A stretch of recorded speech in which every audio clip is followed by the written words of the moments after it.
Good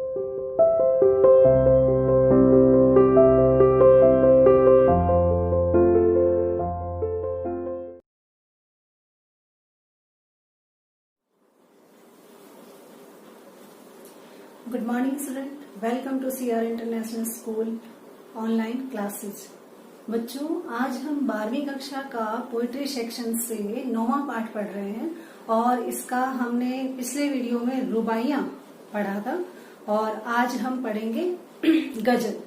अब गजल जो है वो फिराक गोरखपुरी ने ही लिखी है और उस गजल का क्या उद्देश्य है। ठीक है, गजल आपने बहुत सारी सुनी, फिल्में गानों में भी बहुत सारी गजलें होती हैं। तो यहाँ पर गजल का क्या उद्देश्य है, क्यों लिखना चाहता है उस कवि को, गजल के माध्यम से उसने क्या सीख दी है। तो इस पाठ का, इस गजल का क्या उद्देश्य हो सकता है। देखिए, गजल कविता का जो उद्देश्य है, फिराक गोरखपुरी ने लिखी है। ठीक है, गजल कविता का जो उद्देश्य है वो है कि प्रेमिका के प्रति अपने प्रेम को प्रकट करना, यानी कि वो अपने हृदय में अपने प्रेमिका के प्रेम को छुपाए हुए है। ठीक है, लेकिन वो उससे बेहद प्यार करता है, बेहद उसे लगाव है और वो अपने प्रेम को प्रकट करता है किसके माध्यम से, गजल लिखकर, यानी शेर और शायरी के माध्यम से वो अपनी प्रेमिका के प्रति जो प्रेम है उसे प्रकट करने की कोशिश करता है। दूसरा पॉइंट जो है यहाँ पर आएगा आपका कि प्रेम की वेदना को सहना, यानी उसने क्या है कि अपनी प्रेमिका से बिछड़ने के बाद उसके प्रेम को सहा है, किस तरह से वो सहन कर रहा है और उसको बर्दाश्त कर रहा है, उस पीड़ा को, जो विरह है, वेदना। यहाँ पर जो है श्रृंगार रस है और श्रृंगार रस का भी वियोग पक्ष आपको दिखाई देगा। ठीक है, तो ये कहते हैं कि यहाँ पर वियोग है। वियोग कब होता है, जब दो के बीच में थोड़ा सा क्या है, डिस्टेंस हो जाए, दूरी हो जाए, जब उनकी मुलाकात ना हो, उसमें कहेंगे हम उसे वियोग रस। तो यहाँ पर भी वो अपनी प्रेमिका से दूर है, इसलिए उसने उस विरह को सहन किया है। तीसरा जो पॉइंट है वो तीसरा आ रहा है कि दोनों के समान सम्मान को बचाए रखना। अब यहाँ पर भी क्या होता है, कई बार समाज में हम लोग जब इस तरह के प्रेम प्रसंग हमें दिखाई देते हैं या सुनाई पड़ते हैं तो हम उनके बीच की जो बातें होती हैं वो एक दूसरे से शेयर करते हैं या कानाफूसी करते हैं। तो इससे क्या है कि उसे बदनाम करने की कोशिश करते हैं। लेकिन कवि यहाँ पर कहता है कि नहीं, हमारे बीच में जो प्रेम है, मैं उसके सम्मान में, यानी उसको बदनाम ना करें लोग, इसलिए उसका सम्मान बचाए रखने के लिए और मेरा सम्मान भी बचा रहे, यानी मेरी भी इमेज खराब ना हो और उसकी भी इमेज खराब ना हो, इसलिए मुझे इस सम्मान को भी बचाए रखना है। भले ही मैं उससे दूर हूँ, उससे प्रेम करता हूँ, लेकिन फिर भी मैं उसके सम्मान को बचा कर रखूंगा, उसे तमाशा बनने नहीं दूंगा। चौथा पॉइंट जो है, दुनिया के सवालों के माध्यम से अपनी कमियां सुधारने की सीख। अब कई बार क्या होता है कि समाज में जब इस तरह के प्रेम प्रसंग आते हैं तो बहुत सारे सवाल उठते हैं, कौन है, क्या है, क्यों है ऐसा। तो इस तरह की बातें, तो लोग ये कहते हैं कि नहीं वो तो ऐसा है, वो राज खोलते हैं, तुमने ये सुना, मैंने ये सुना। तो वो कहते हैं इस तरह से जो दुनिया के सवालों के माध्यम से कवि या जो यहाँ पर फिराक गोरखपुरी है वो ये कहना चाहते हैं कि लोग जब दूसरों की तरफ उंगलियां उठाते हैं तो कम से कम पहले उन्हें अपनी तरफ देखना चाहिए कि क्या उनमें भी कुछ कमियां हैं। दूसरों के सवालों, दूसरों की तरफ उंगलियां उठा के वो बहुत सारे सवाल उठाते हैं। तो ऐसा करके कुछ लोग ऐसे होते हैं, बिना काम ही सवालों के घेरे में आ जाते हैं। तो कहते हैं ऐसा करके वो मेरी कमियां नहीं बता रहे हैं, बल्कि वो अपनी कमियां बता रहे हैं कि वो किस तरह के लोग हैं। अर्थात उन्हें हमारे प्रेम से हो सकता है कि कोई क्या है समस्या हो, इस तरह से वो नहीं चाहते समाज में इस तरह के प्रेम प्रसंग बढ़े। तो इसलिए वो कहता है कि इस तरह की बातें जब होती हैं तो ऐसा करके जो लोग चुगलियां करते हैं, कानाफूसी करते हैं, तो कहते हैं वो मेरी कमियां नहीं बता रहे, अपनी कमियां बता रहे कि वो किस तरह के लोग हैं जो किसी के अंतरंग जो रिश्ते हैं उनको भी वो बदनाम करते हैं। तो उन्हें अपना ख्याल रखना चाहिए। इस तरह से आप इस गजल में आप पढ़ेंगे कि उसने किस तरह से अपने प्रेम को प्रकट किया है। तो अब आप किताब खोलेंगे और किताब से पढ़ेंगे।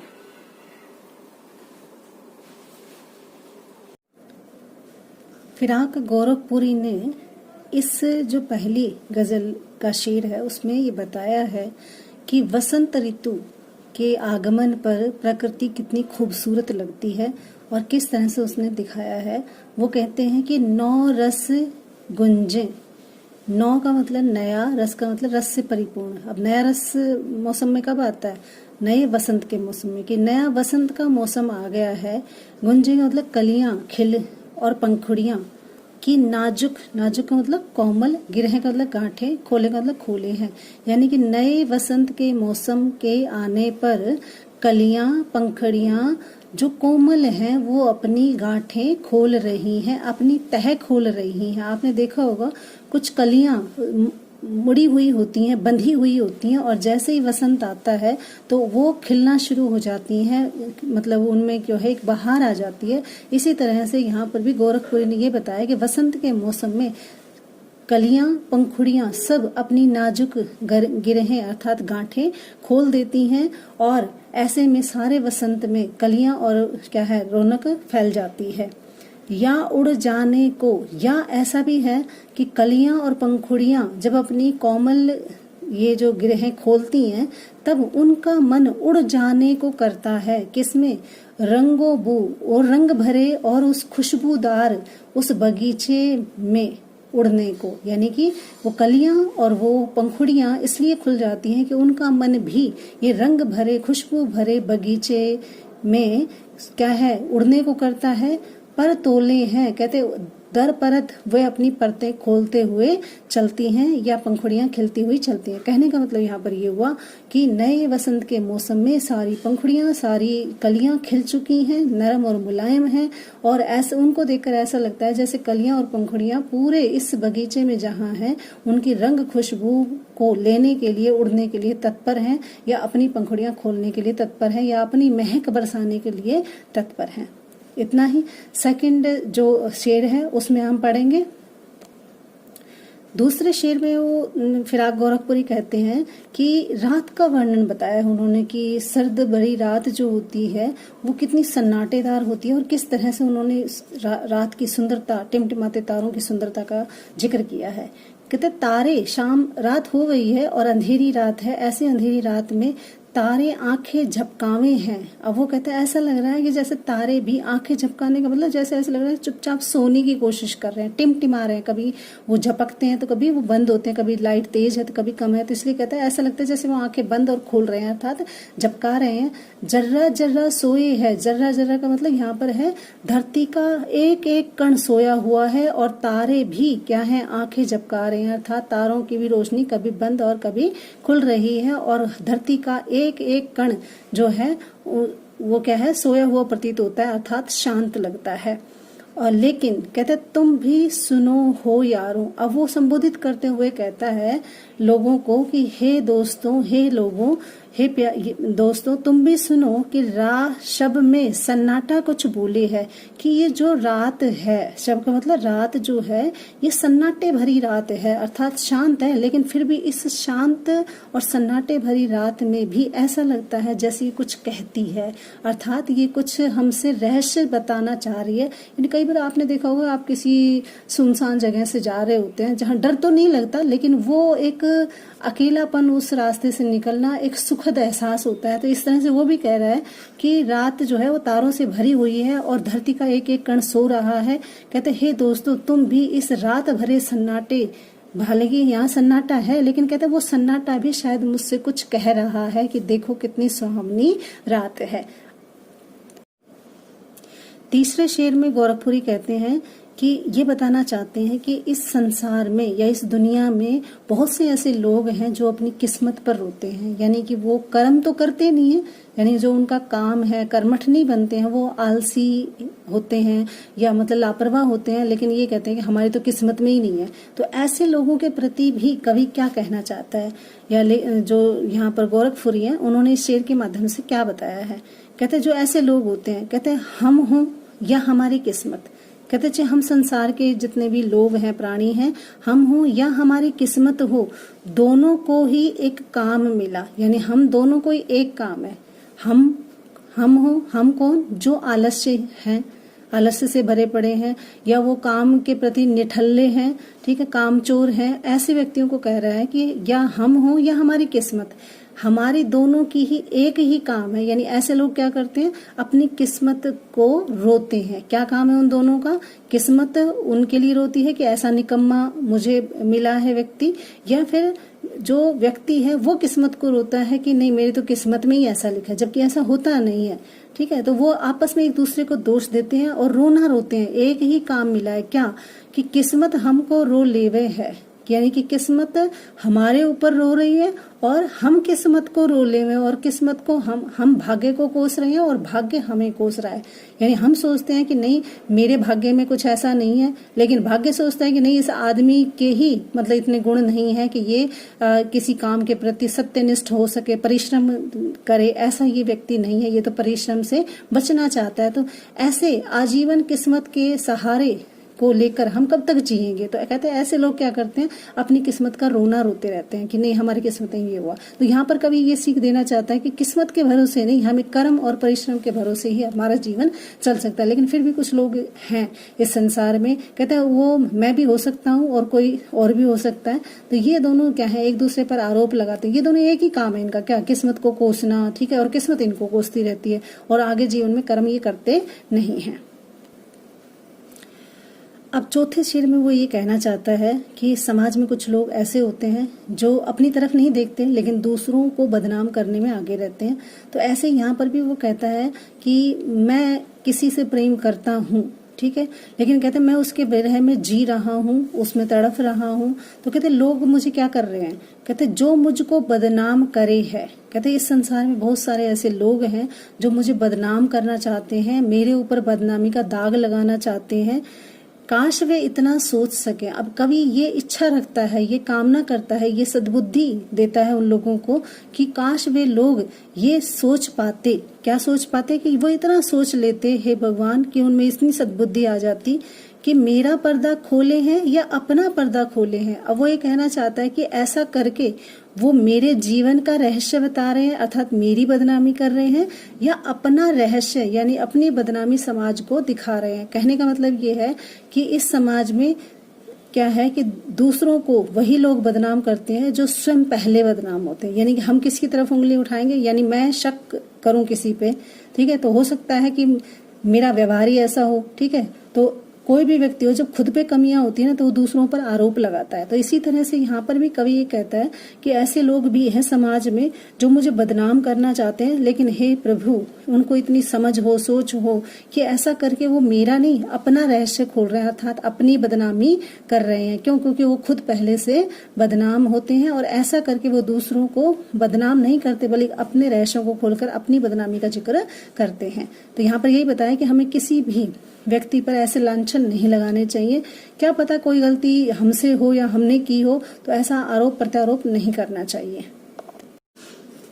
इस शेर में कवि ने प्रेम की कीमत कैसे अदा की जाती है या प्रेम के लिए वो कितनी कीमत अदा करता है, तो इस चीज का जिक्र किया है कि प्रेम के लिए क्या क्या त्यागना पड़ता है। तो वो ये कहता है कि ये कीमत भी अदा करें हम। कहते प्रेम की जो कीमत है, जो मुझे मूल्य चुकाना पड़ रहा है, कौन सा रो रो कर मुझे जो समय काटना पड़ रहा है तुम्हारे प्रेम में, कहते मुझे ये कीमत भी चुकानी पड़ेगी, अर्थात बिना विरह, बिना कष्ट या बिना उसके क्या है कोई भी जीवन में सुख नहीं मिलता। इसके लिए प्रेम के लिए कीमत देनी पड़ती है, उसका सौदा करना पड़ता है।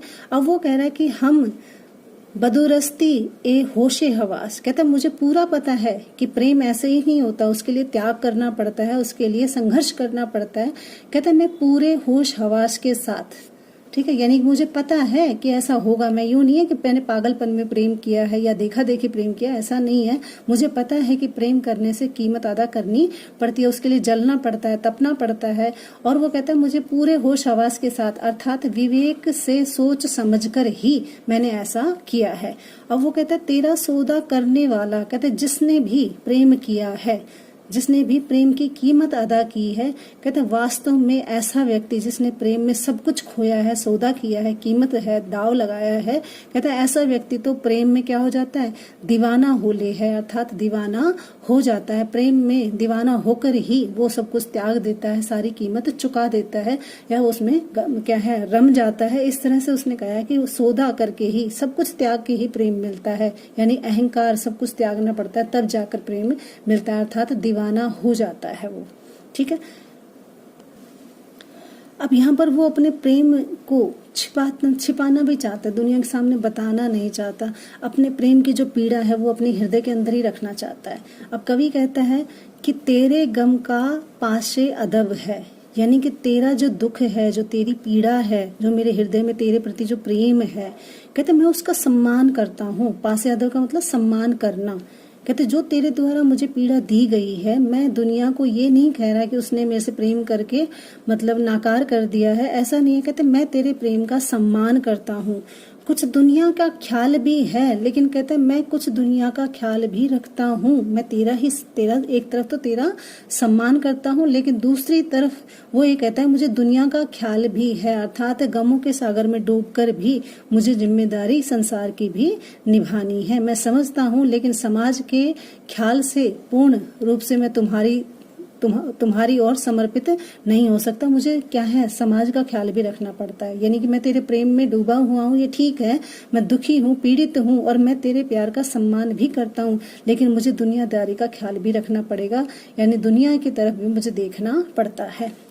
सबसे छिपा के दर्द के मारे, यानी कि इसलिए तो, यानी कि मैं तेरा सम्मान भी कर रहा हूँ और दुनियादारी की भी चिंता है। अब दुनियादारी के सामने मैं रो भी नहीं सकता, इसलिए सबसे छिपा के दर्द के मारे, अब क्या है, सबसे छुपा कर, तेरा प्रेम मैंने सबसे छुपा कर और अपने हृदय में उस दर्द को छुपाया हुआ है।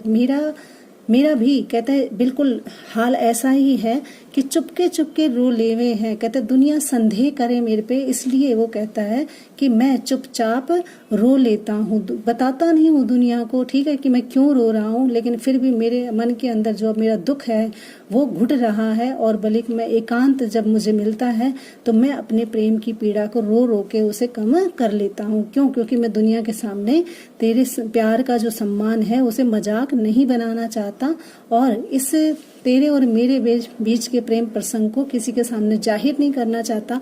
इसलिए सबसे छिपा के, यानी कहीं कोने में बैठकर जब भी मुझे समय मिलता है, ठीक है, जब मुझे तकलीफ होती है तो वो कहते हैं मैं चुपचाप बैठकर रो लेता हूँ, चुपचाप रो लेता हूँ, किसी को कुछ भी नहीं कहता। अब अगले पहरे में जो कवि है वो ये बताता है कि यहाँ पे थे,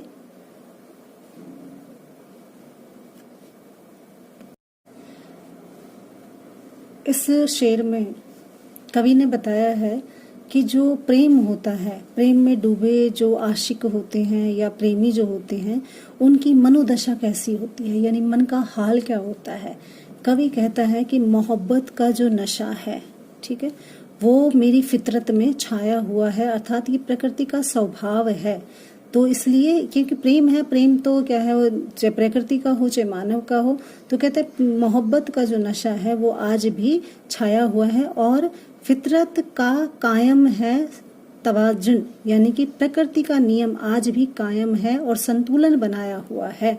क्या कि वो कहता है कि आलमे हुस्न और इश्क में भी, कि वो कह रहा है कि हे प्रिय, आज भी उसकी जो आदतें हुस्न और इश्क में जो समाई हुई हैं, आज भी इश्क के इस हाल में भी जिसमें प्रेम से जी रहा हूँ, उस हाल में भी मुझे संतुलन बनाकर चलना पड़ रहा है। क्यों? क्योंकि मैं एक तरफ तुम्हारा सम्मान करता हूँ, दूसरी तरफ संसार की क्या है, मुझे चिंता भी है। इसलिए प्रकृति की फितरत का नियम है कि प्रकृति अगर ये है कि प्रेम किया है तो संतुलन बनाकर चलना पड़ेगा। और इस हाल में भी, इश्क के इस हाल में भी जहाँ मैं संतुलन बनाने की कोशिश कर रहा हूँ, और कैसे संतुलन, कहते उसको उतना ही पाते हैं खुद को जितना खो लेते हैं, अर्थात प्रेम उसे ही मिलता है जो प्रेम पूर्ण रूप से त्यागता है। एक तरफा प्रेम नहीं होता। तो उसने बताया है कि अपने प्रिय को कहते मैं तभी प्राप्त कर पाता हूँ जब मैं खुद को खो दूं, अर्थात खुद उसके वियोग में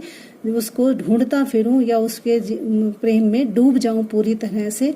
और जितना मैं उसे भूलने की कोशिश करता हूँ, स्वयं को उतना ही खो लेता हूँ। कहते खुद उसने ही प्रेम में मैं डूब जाता हूँ, उसकी प्रेम में डूबा हुआ हूँ। इस तरह से कवि ने बताया है कि प्रकृति का जो नियम है उसमें संतुलन है, अर्थात प्रेम किया है तो इश्क भी में दर्द भी झेलना पड़ेगा।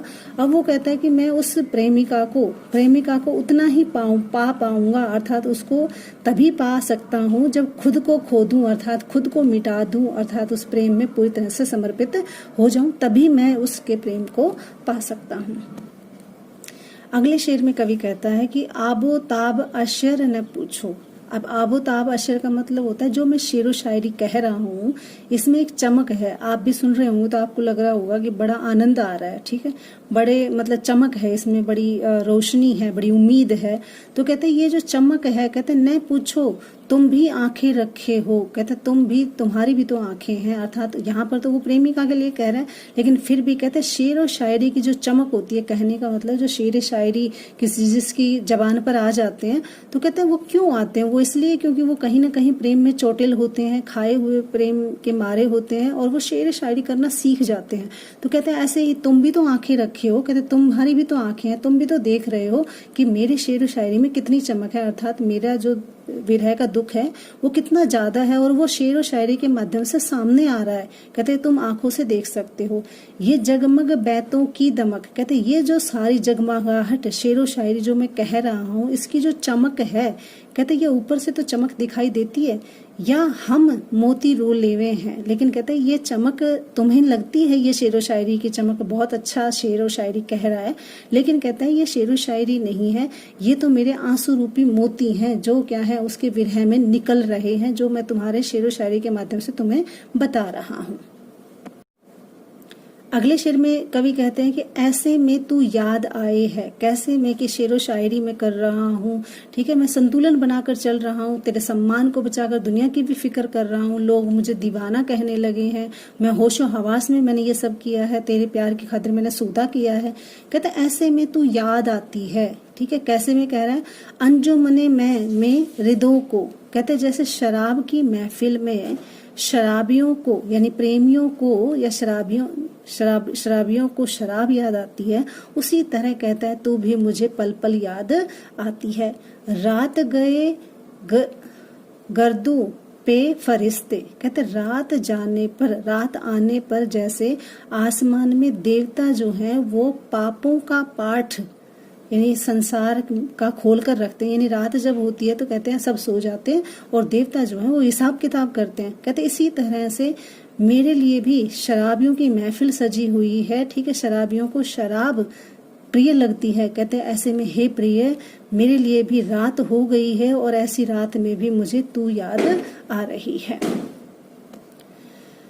आखिरी शेर में जो फिराक गोरखपुरियों कहते हैं कि मैं कुर्बान जाऊं फिराक, कि हे फिराक तेरी इस शेरो शायरी पर, अच्छी शेरो शायरी पर, कहते मैं कुर्बान हूँ।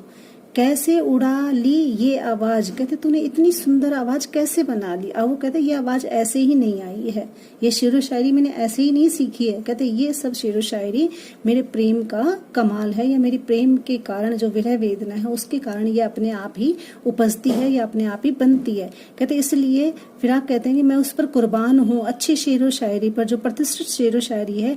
कैसे उड़ा ली ये आवाज, कोई लोग कहते तुमने ये सारे कैसे छोड़ दिया, फिर भी इन गजलों की परतों में तो, कहते ये जो गजल हैं जो सुन रहा है वो कह रहा है कि इन गजलों के पर्दों में तो, जो तुम बता रहे हो उनमें तो मीर की गजलें बोले हैं। कहते जैसे मीर एक प्रसिद्ध शायर हैं, कहते मीर की गजलें जैसी होती हैं, बिल्कुल ठीक वैसे ही फिराक गोरखपुरी से भी कहते हैं कि आप की गजलें भी इतनी अच्छी हैं और आपने ये कहाँ से सीखी हैं।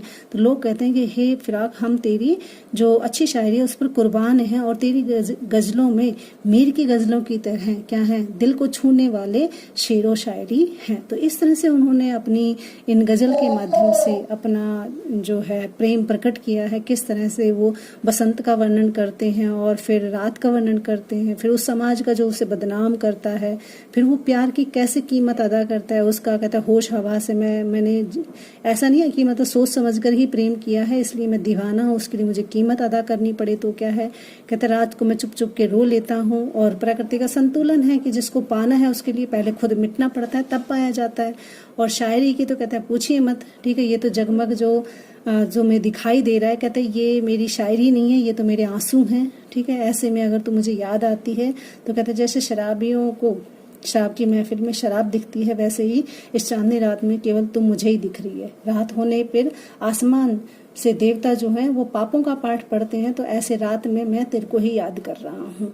और ये जो अच्छी शेरो शायरी है न जाने मैंने कैसे सीख ली है, लेकिन लोग कहते हैं कि मेरी गजलों में मीर की गजलें बोलती हैं, अर्थात मीर की तरह ही मैं अच्छी गजलें लिखता हूँ। तो ये जो पाठ है ये यहीं पे ख़त्म होता है। तो शायद एक बार आप लोग भी चेक कर लें, मैं भी देखूं। तो शायद ये हमारा पोइट्री सेक्शन जो है ये पूरा हो गया है, और जो बच गया है वो शायद हमारा रीडर सेक्शन है। तो शायद अगले वीडियो में आपको रीडर सेक्शन की वीडियो मिलेगी। तब तक आप जो पोइट्री सेक्शन है शुरू से लेकर लास्ट तक के एक बार अपनी नज़र से या अपने नज़रिए से ये देख लें कि आपने कितनी वीडियो देख ली हैं, कौन कौन सी बच गई हैं। कहीं ऐसा ना हो कि जो पार्ट हमारे छूट गए हैं उनके अलावा भी अगर आपने नहीं देखी तो बेटा ये बहुत बड़ा नुकसान हो जाएगा, ठीक है। तो इसलिए सभी बच्चे जितनी भी वीडियो आ रही हैं आजकल उन्हें अच्छे से देखें, अच्छे से समझें, और जो पहले वाले नहीं देख पाए हैं वो दोबारा पढ़ लेंगे अपनी हेल्प बुक से या बुक से, या कोई दिक्कत होगी तो जब हमारी मीट क्लास लगेंगी हम उसमें डिस्कस करेंगे, ठीक है बेटे। धन्यवाद।